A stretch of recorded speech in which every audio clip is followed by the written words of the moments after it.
stage the extremely talented stars that brought Rob Zombie's vision to life and death in some cases. So make some noise for the cast of Rob Zombie's Halloween and its sequel, Halloween 2.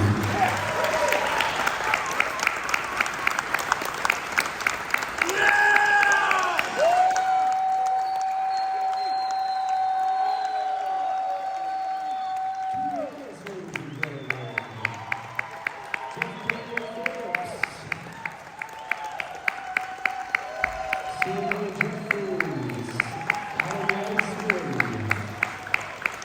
Roebuck, and Foree.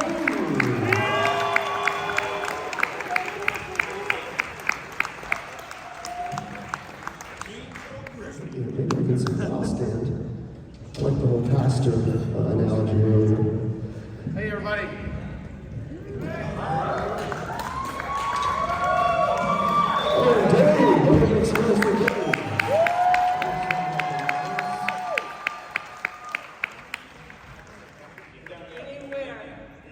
So Daeg, let's start with you. Everybody just go down the line and tell everybody what role you played in which of the two films. We'll start there. Another word. What? What? I can't. Sorry, I'm late, y'all. Hi! I'll speak slower. We're having a hard time hearing you. We can't understand you. It's echoey. Hey! Okay, what part did everyone play is what he was asking. I can't hear you either, so that's a good sign. Always the mother. Okay. What part did you play? Me? There you go. Okay. Hey, what's up, everybody? My name is Daeg, aka Great Daeg. I played young Michael Myers in Rob Zombie's 2007 Halloween. Yeah.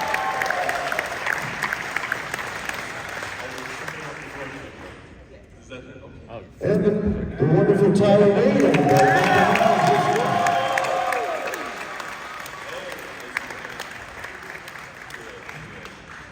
Hello, thank you so much. My name is Danny Roebuck, and in Halloween I am Lou Martini and then Big Lou. I own the strip club in 1 and 2. Hello,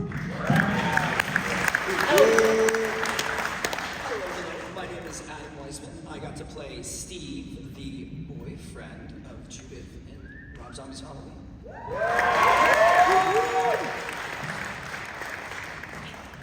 Dear God. Hi, Dee Wallace. Thank you. And I play Cynthia Strode, the mom. Jeff Daniel Phillips, Howard at the bar for Dan Roebuck, and Uncle Seymour Coffins. Excuse me, I had to burp. I don't like a microphone. I'm Sylvia Jefferies, and I played the stripper Misty Dawn and same with these two guys in Halloween 2, and I got to rip his face off.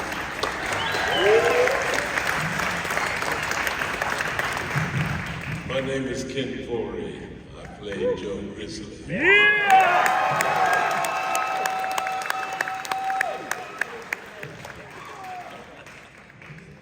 I think you guys know who I am.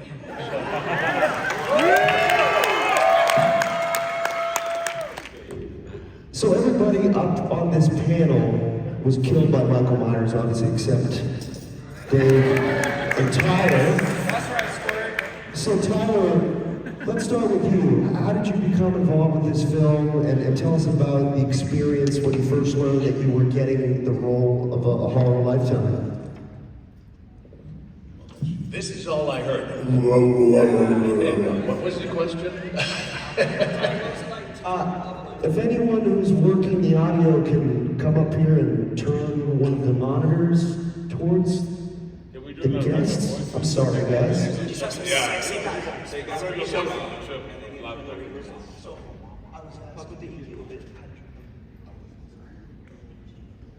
Oh, okay. All right, there we go. Yeah, I did Devil's Rejects with Rob, and I worked with him for 4 days on that. It was the opening of the Devil's Rejects, And then he called me about a year or 2 years later, and he said, "Hey, I got this other movie. I want you to play Michael Myers in Halloween, and if you don't do it, I'm not going to do it." So that's how I got the role. And yeah. And it was a fantastic opportunity and experience to kill most of these people up here. We had a lot of fun. Daeg, could you tell us a little bit about how you got the role and when you found out about it, how excited it was? Yeah, so mine's a bit of a different. If I just talk like this, is this better? It's better. Much Alright, better. cool. So, when I got the audition, I'd already been acting for about like 7 years since I could basically start talking. I did a lot of plays and stuff. And I got an audition for a Rob Zombie's untitled Halloween project. Now see, I had just done a zombie project where I played a zombie called Frank's First Love. I played Frank and I fell in love. It's a fun little short film from the Orange County College. Chapel. So we kind of pushed it off, the audition, because I wasn't sure what it was, you know, and we live in San Diego, so coming up and down, you know, we try to kill multiple birds with one stone. Eventually ended up catching the audition. I was surprised that I was even there because most of the kids in the room, in the waiting room, were like way shorter than me with short brown hair. So I'm like, maybe they were hiring his character, I don't know. And then, yeah, I did an audition and I got it. And it really took me a couple conventions after the movie to realize like, oh, this is like kind of big, like that's cool, you know what I mean? So yeah, that's my coming into Halloween. Being the only horror icon in the rap game, what are we talking about? Shoot. Can you guys hear me better? I haven't turned around the monitor. A little bit better? Okay, I'll go a little bit slower. So Daniel, you know, you've been in incredible movies, you know, with Tommy Lee Jones, The Fugitive, Final Destination, U.S. Marshals. Can you talk about a little bit what it's like to work with Rob Zombie, what kind of a director he is, and any interesting anecdotes from your experiences with him? Yeah, I mean, Rob Zombie, how many have seen him in concert? So, that's not how he directs. He's a very quiet, smart, studious, on top of the director. He likes when you ad-lib if you're in a comedy role, and maybe a dramatic role. Generally, he must wake up in the morning and think, I'd like to kill Dan Roebuck today. So he comes up with a movie in which he can have me murdered in some horrible manner. And then he cuts me out of movies after he puts me in them and murders me. I actually found out, this is a true story, he paid my father an undisclosed amount of money to cut me out of some of our home movies. But I love working with him and getting the call like Tyler was saying. When he calls, I think everyone here, when he calls, you're like, yeah, please, because you know it's going to be fantastic. And that's a fact. You know whatever he's thinking is fantastic. And I'll let other people talk. I can come back later. But it's just joyful to be on the set with him and to work with him. It's a real blessing. Well, you brought up an interesting point about comedy, and some of my favorite horror movies include, you know, a dark comedic element. You, I think Sylvia, Ken, Jeff, you guys all brought a little bit of comedy to your roles. Could you talk a little bit about some of your favorite movies that combine the two? For me, it's American Psycho. Yeah, I mean, I think any great movie, we were having this discussion, am I right? Like, Boogie Nights, is it a drama or a comedy? Like, life is filled with comic elements and moments, and you know, so are these horror movies. Off the top of my head, I can only think of Rob's movies as really, but you know, Eli Roth's movies are funny too, in a way. Anyway, Absolutely. Yeah. Jeff, any favorite movies that combine the two, and any comedic influences that you grew up having? think it's a young Frankenstein. You could just go straight comedy when it comes to horror comedy. But he does definitely, going back to Rob, he has a dark comedic sense of humor, and I think that's where we kind of hit it off. He didn't know me. My first scene was with Tyler. In the middle of the night, he was gonna stomp my head, and I met him, and he's very quiet. He was very into his thing. He had nothing going on, and Rob didn't know me, and I go, "Hey, is it cool if I riff a little?" And he just looked at me like he wanted to kill me. He goes, this guy's gonna be a pain in the ass. So he goes, "Just say my lines, and then we'll talk about that after." So I said his lines, and then I just started riffing. And then he said cut, and everybody started laughing. And then he goes, "Okay, you're in." And most of the stuff ended up in the film. So I think we kind of became buddies then, and we kind of know our sense of humor. And he's been very supportive. And Sylvia, I mentioned to you backstage that I'm a big fan of your work in Eastbound and Down as well.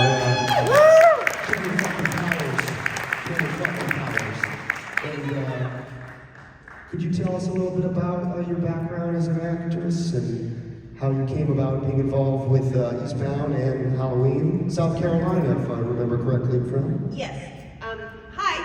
So, how did I get involved in acting? So I didn't come out of the, can y'all hear me? Yeah. Okay. So I didn't come out of the closet about wanting to be an actor until I was 25. So I'll make it really quick. After college, I got accepted to law school and acting school at the same time. I decided to go to New York and be an actor, and my mom sobbed and said, "You're going to be poor forever." I said, "Yeah, but I'll be happy, and I can always play a lawyer or whatever." So I went to New York, did that.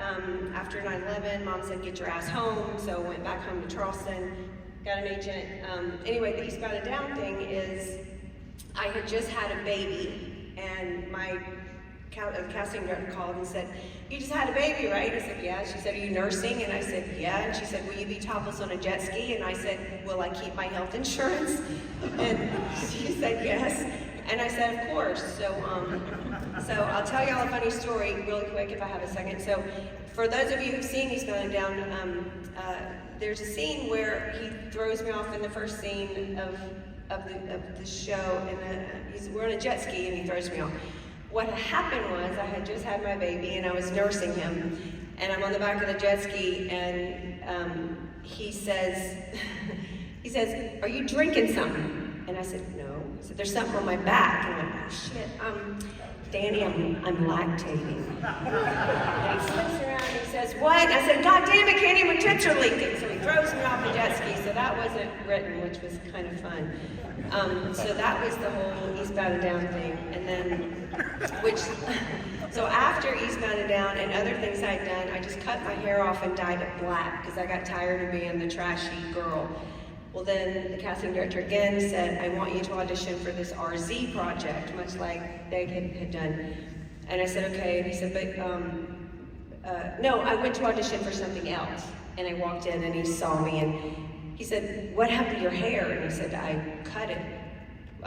"Well, it looks bad." And I said, "Okay." And I went to audition for this RZ project and you look terrible. And I said, what do you want me to do?" And he said, "Well, go get a wig." I said, "What do you want?" And he said, "Well, he's looking for a stripper."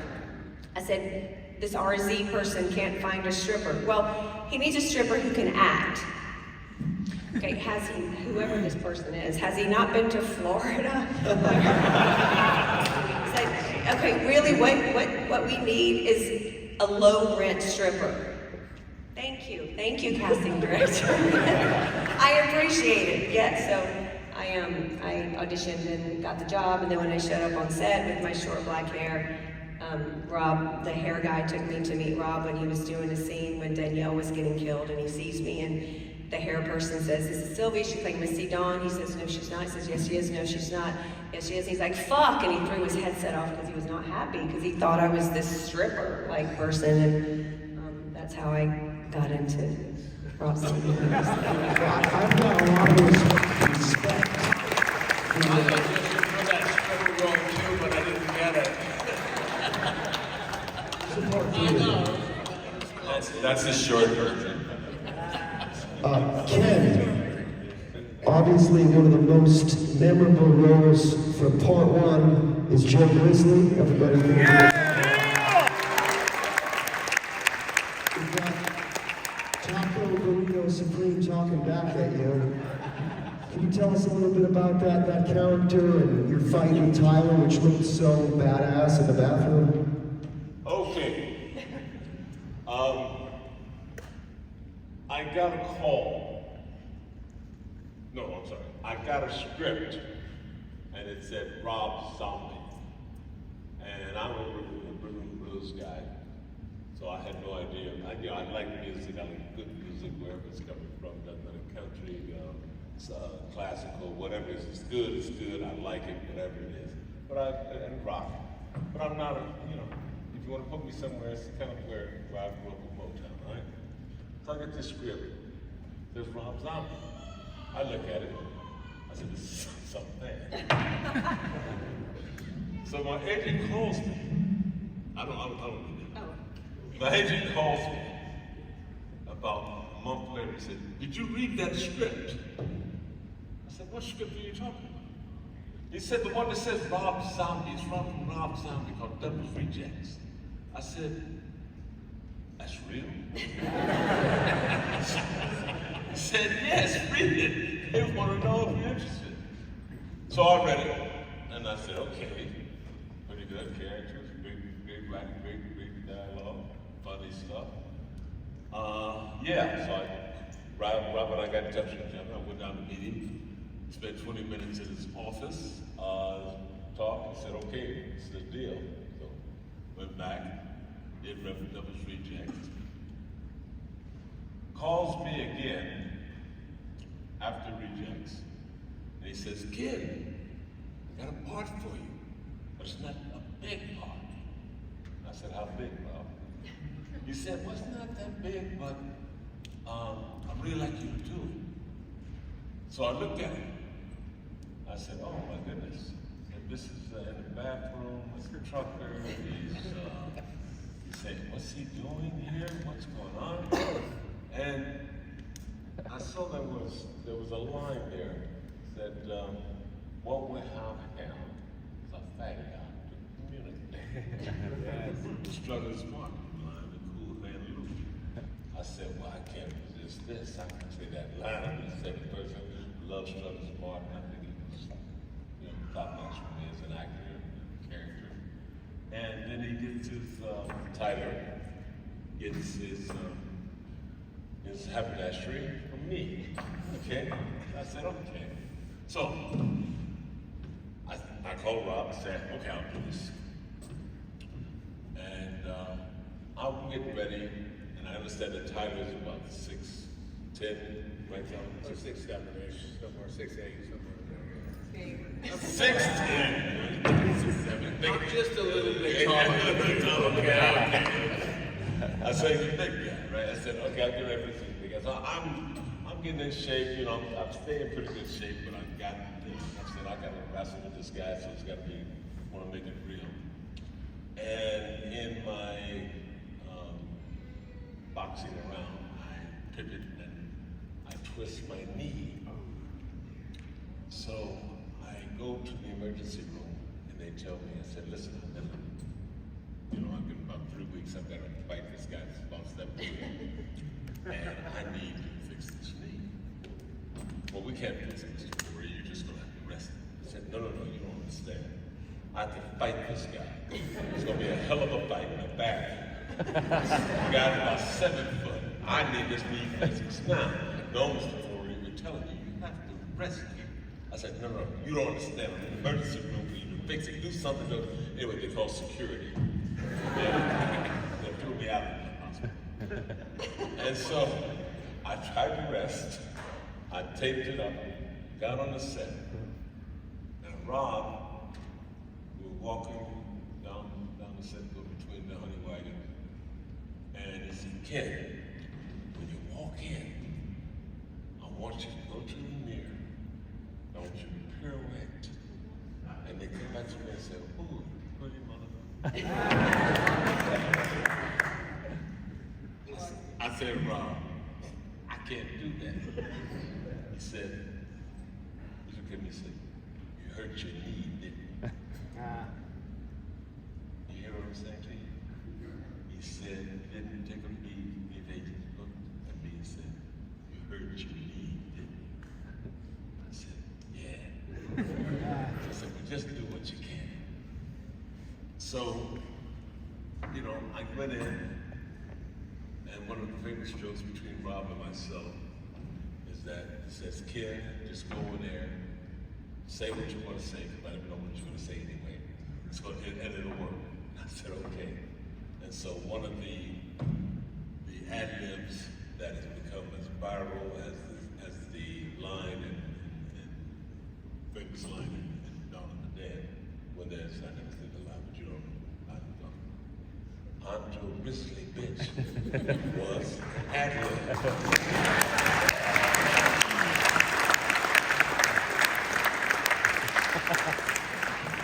I didn't realize that I forgot. So I saw it about 6 months ago. Somebody put it on Instagram or something.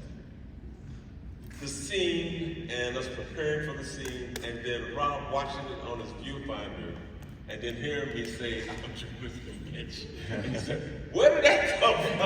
What is that? Did you see that on Instagram? No, it was crazy. It was good. The show was setting it up, talking about it. We talking about, you know, you swing it this way. You talking, get each other, helping each other, where we're going to go with the scene, and how we're going to physically make it happen.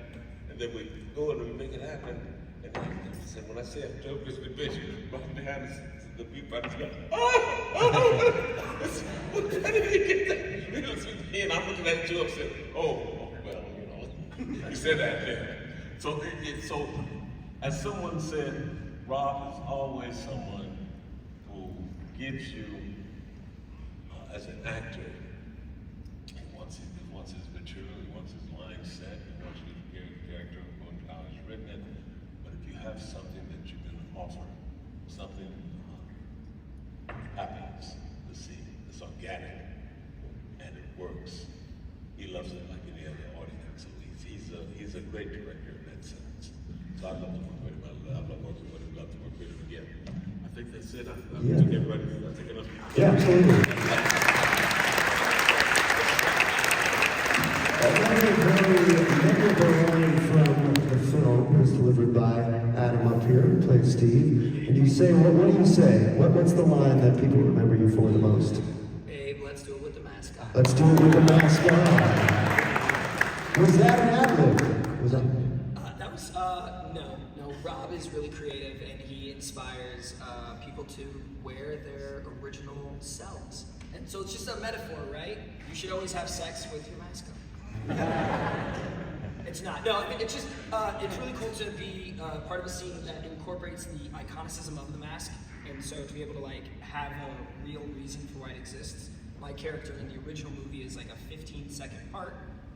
It's just the kind of like you get introduced to the family and okay, he leaves and then Judith immediately dies. And so for Rob's vision to have like a real backstory, why we see Michael become the way he is, his first kills, why the mask exists, right? Like why do we have this William Shatner rip-off mask existing? And we get this real story. And so yeah, it's nice that we get a little comedy, I mean interjecting into it, like what you said earlier, it's nice that we get that mix of comedy along with horror, because what's the best way to get your defenses lowered? You have a good laugh, and then you get knifed through the forehead, right? So it's just Absolutely. And can you tell us a little bit about how you got the role? Was it a long process or anything? Or? Not too long of a process. I, like a lot of us, did the standard audition. So I auditioned for Monica, the casting director, and there was a conversation about my hair, because at the time, I'm somebody who wears their hair mostly short, and they wanted the character to have very long hair. And so it was like, grow out your hair as long as you can.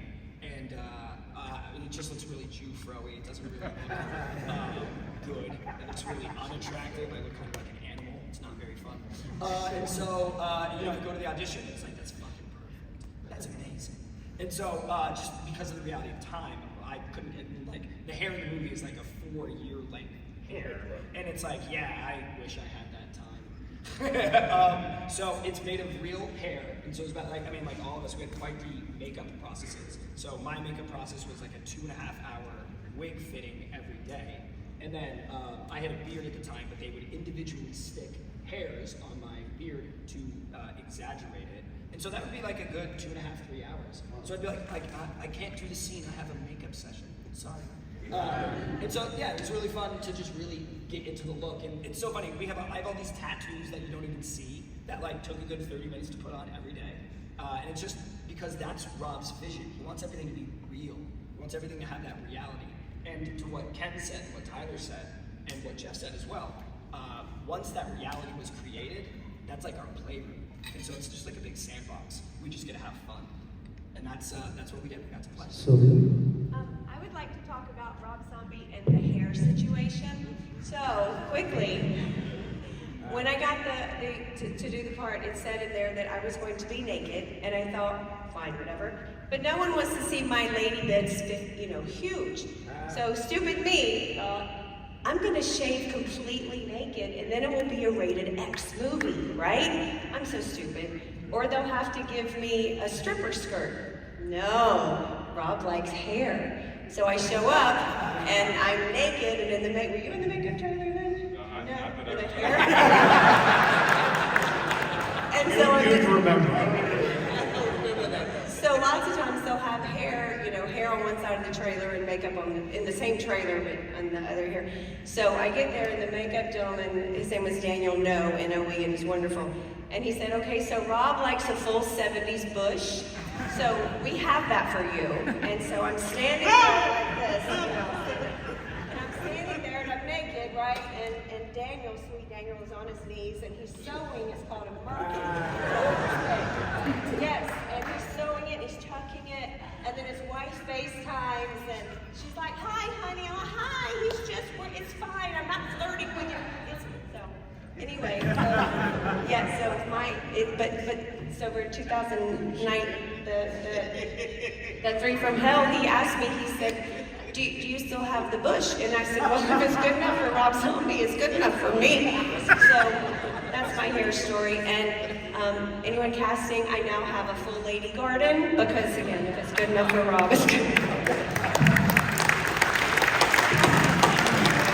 Do you want to talk about that experience too? I have one comment on that. Mrs. Roebuck checks in while we're shooting this scene. How's it going? I go, it's interesting. This girl's completely naked. And my wife goes, what did you say? And I said, no, she's completely, she's so great. She's the nicest girl. You're on the set with a girl completely, yeah, but it's work. Click. You can't convince them it's hard. And that device you were speaking of, Sylvia, that's a merkin, is that correct? Merkin. Okay, it's a pubic wig. Yes, which my son needed to do. He was No, don't say that. He was 10 in 5th grade, I guess, and he had to do a day of who's your hero. And he was really into Colonel Sanders because he was such a badass. So when I was doing a show called Nashville, they sent me a merkin that he put on his face as the gray hair. And Gray merkin. oh God, my son just had a gray merkin on his face. He should wait till he's 80 for that. One thing about horror movies for me, to just switch from the merkin topic, if we can, for a moment. He had something to say about Oh. She's disgusting. No comment. Oh, just that thing is for sale at the table.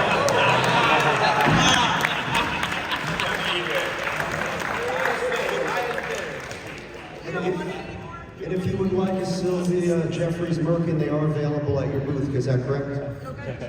$9.95. So to again veer away from the merkin topic, if we can, just for a moment.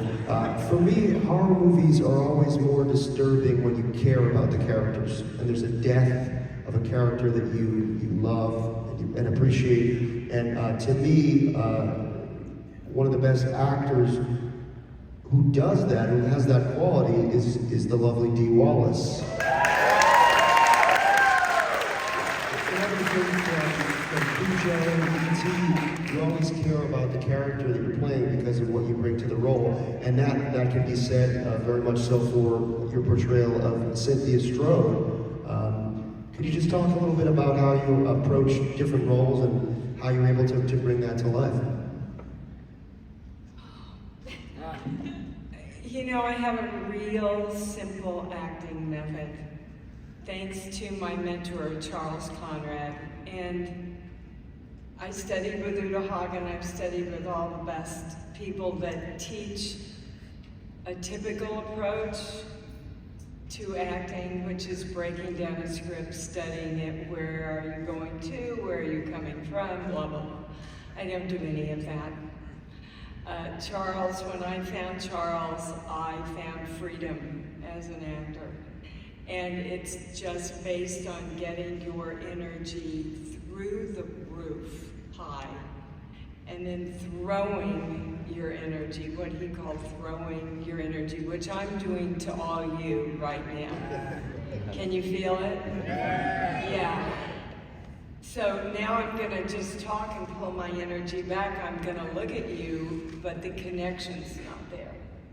And now I'm gonna connect with you again. So that guy was a spellmaster, right? Yeah. Okay. Totally.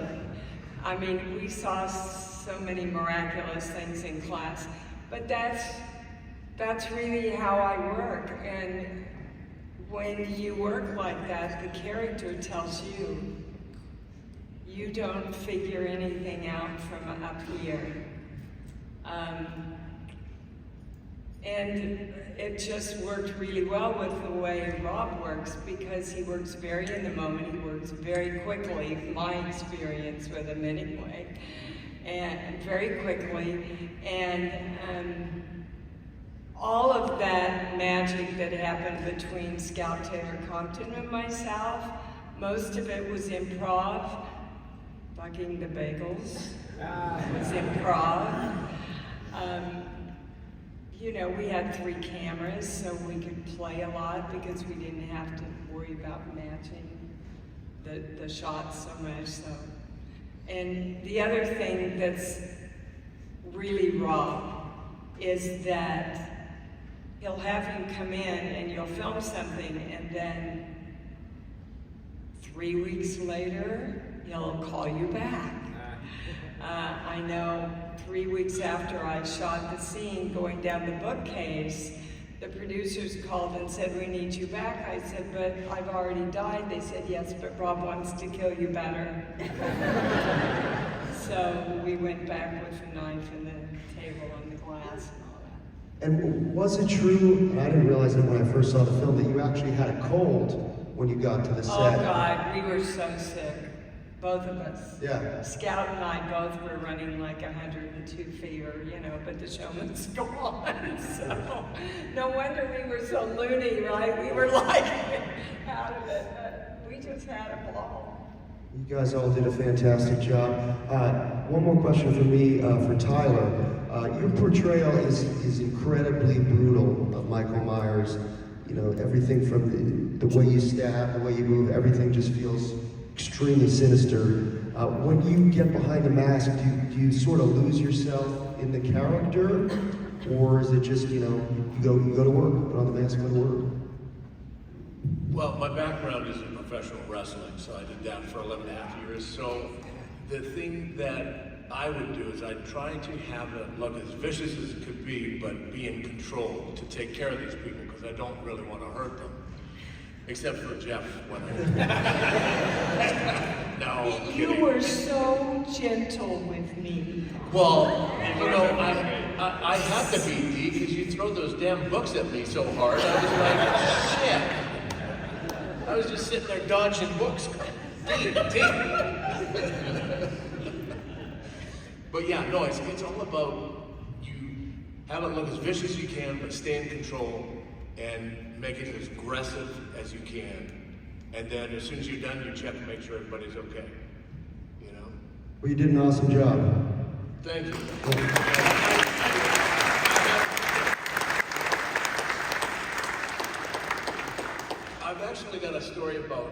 just about everybody up here, but I want to talk about Big Joe Grizzly Bitch here for a second.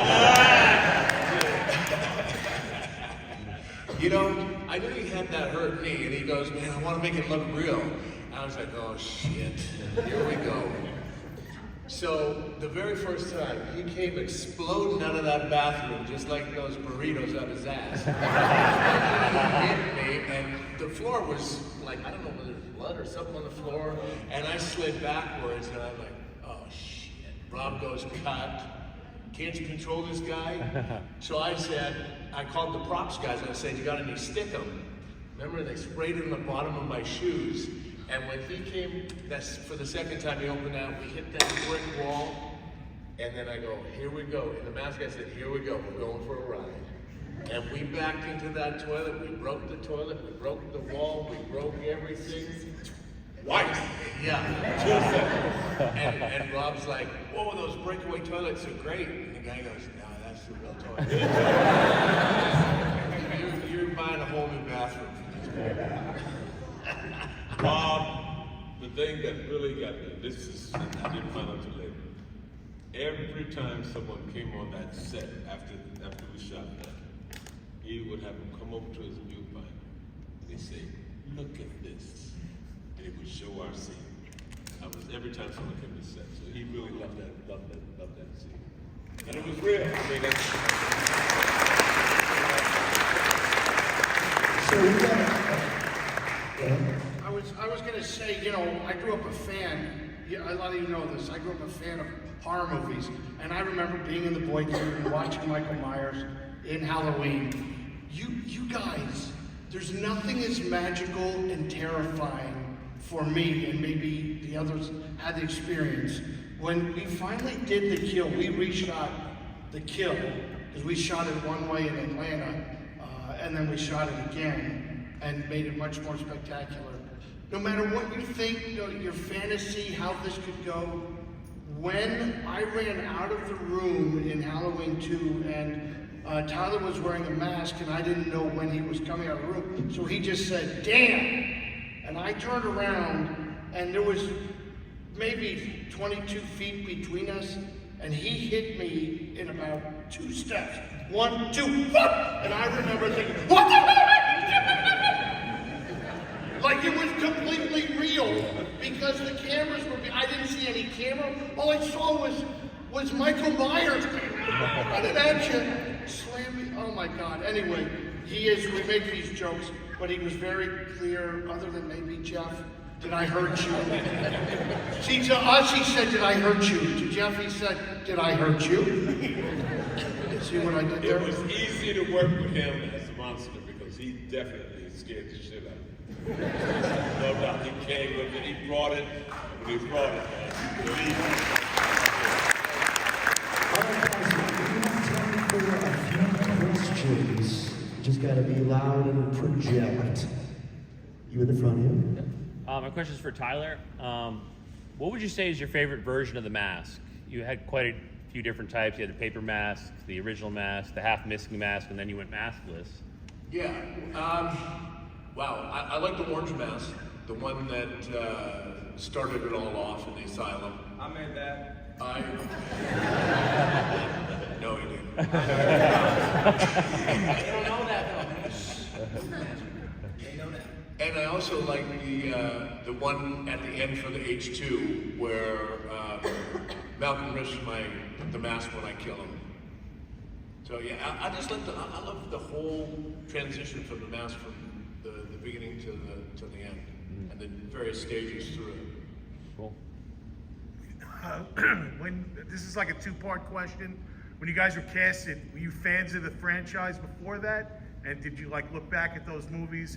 And other than Sylvia, did anyone else have their Merkin like for sale at their table? Mine's for sale. I got dibs on it. I can't answer That's that. a big market. I didn't That's more than The mask matches the drapes. as they say. Next question. No more Merkin questions, right?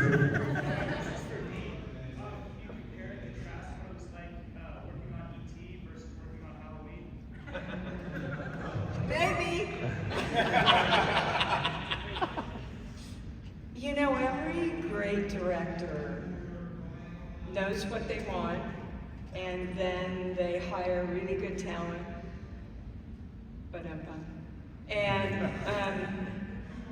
And then they allow the talent to bring in their ideas. And both Mr. Spielberg and Mr. Zombie work that way. Both of them work really similarly in that way. So Steven just had a shitload more money. But I wouldn't say any more creativity than Rob Zombie. They're both amazing. Okay, yeah. You? Yep. With the Merkin.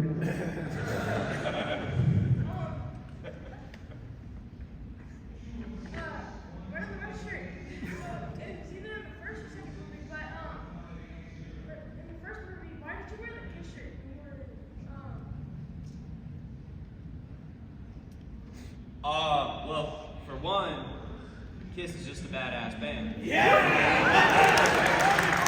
For two, I would assume that that might be one of Rob's favorite bands. Yep.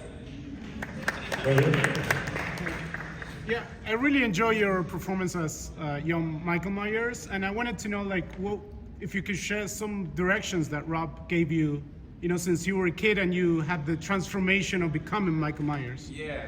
Well, like a lot of people said, and this is what I tell people when people ask how it was working with Rob. Great director, one of my favorite types, because he will just let you improvise. And I love that. As an actor, that gives you your room for art.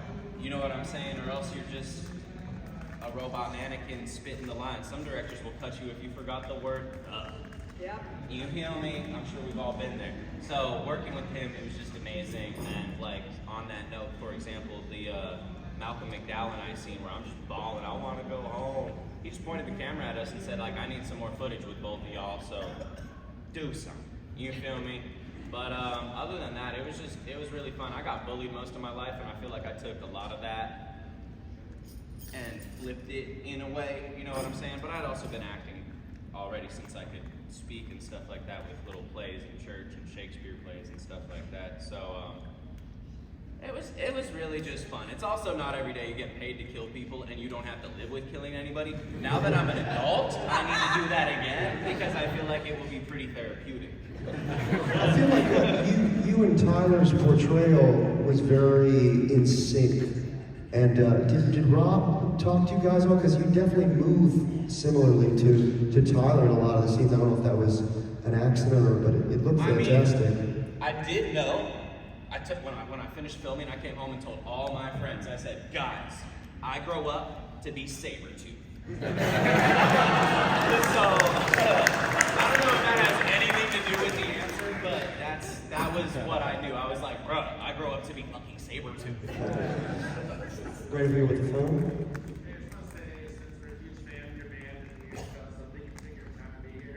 Thank you.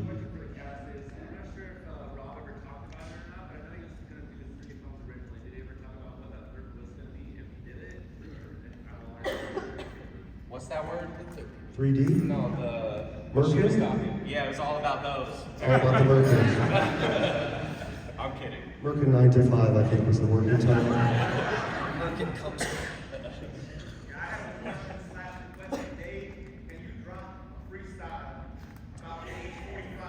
About H45? Put him on the spot, Jesus Christ. It's been too long to just spit some shit about H45. But what verse do I like? I'm like a metaphor of running in a bank with a mask, hands up, guns out, and I'm ready to dance. Give me all your money, dummy into the bag. Girl, a little money, breaking the bag. All up on my dock with a couple of friends. 2 me and 2 trap, that's 5 of them. Started getting real freaky and excited, man. One had a man who pulled up in a Benz, so I pulled up my pants. I dipped in the jump, dipped real fast, got a joint, tiptoe back, I'll be damned. Play my tracks, cause he's a fan. kind of feel bad, but I understand. That's the way the world works when you're in demand. I'm fresh, I'm fly like Peter Pan. Bring that hook back, dude. Just have one around.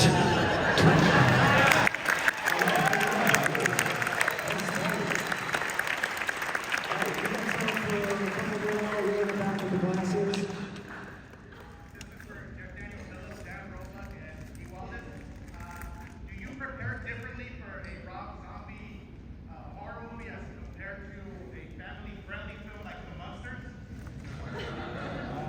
No.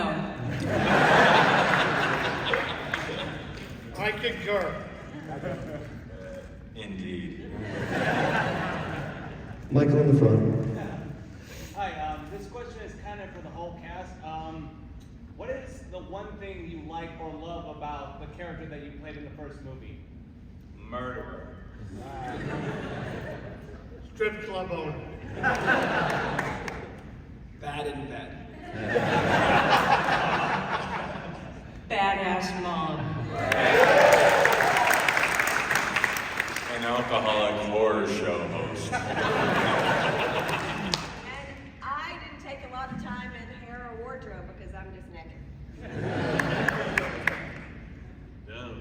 Joe Chris. It was all great. I'm Joe Grizzly, bitch.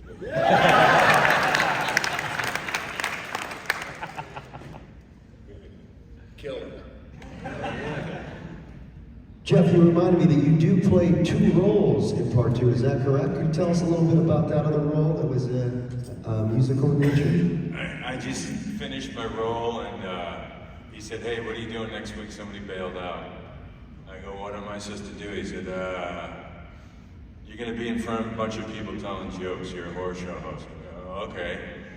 Come back next week." And then he threw me up in front of 150 crazy fans, and he let me riff again. And some of it was written, and some of it I directed towards Malik, who, as you guys know, and Rob was he was almost crying laughing. I was just goofing on him, I was goofing on everybody, and then I fell off the stage drunk, and he liked it so much I ended up emceeing at his shows in New York and Los Angeles. So, I mean, that's how he is. If you like something and he likes how you riff, he just keeps you going. That is awesome. He's very sweet. We got time for one more right in front here. My question is for you, Dave. You got this role when you were so young, and prior to that, did you have any experience playing such dark and sinister roles? And if not, how did you tap into that? Like I said, I played a zombie right before that. And I played so I was born in 95. Solid time to be born, I think, personally. And shit was still like the early student films when I was working. I love that. H45 right now kind of brings that same vibe. That raw, just gritty. And you know, I had done some where I went probably more depressed than scary. But yeah, no, like I said, I've just been doing it for so long. It's all so fun for me. One short film I did when I was really young, my mom's like, "All right, we're going to work." You feel me? We're on our way back home, and I'm like, "When are we going to work?" Just because this is my shit. This is what I do. You feel me? So yeah. Thank you. Hey, by the way, we all have these stories, so come to our tables, and we got tons of them, all of us. So check us out after this for sure. Big facts. Thank you guys. Thank you everyone up here.